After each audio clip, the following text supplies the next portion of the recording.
تأهل المنتخب الوطني المغربي لكرة القدم داخل القاعة إلى نهائي كأس إفريقيا بعد الفوز على ليبيا ب6 أهداف دون رد ضمن لقاء النصف على أرضية المجمع الرياضي الأمير مولاي عبد الله بالرباط. وبلغ المنتخب المغربي أيضا نهائيات كأس العالم لكرة القدم داخل القاعة التي ستنظم في أوزبكستان في السنة الجارية. ودخل المنتخب المغربي الشوط الأول على وقع ضغط قوي على معترك المنتخب الليبي من أجل التسجيل مبكرا ومناقشة بقية أطوار هذه الجولة بشكل جيد.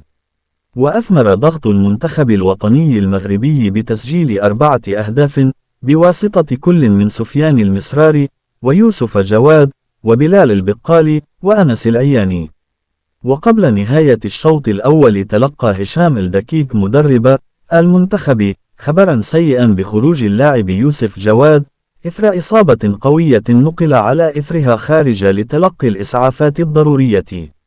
وفي الشوط الثاني عرف سيطرة مطلقة للعناصر الوطنية التي أضافت أهدافا أخرى بواسطة سفيان المسراري وبلال البقالي.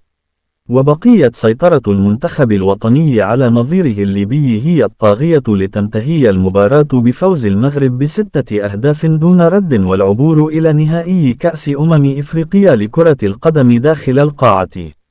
جدير بالذكر أن المنتخب الوطني المغربي لكرة القدم داخل القاعة سيواجه في نهائي كأس إفريقيا أنغولا المتأهلة على حساب مصر.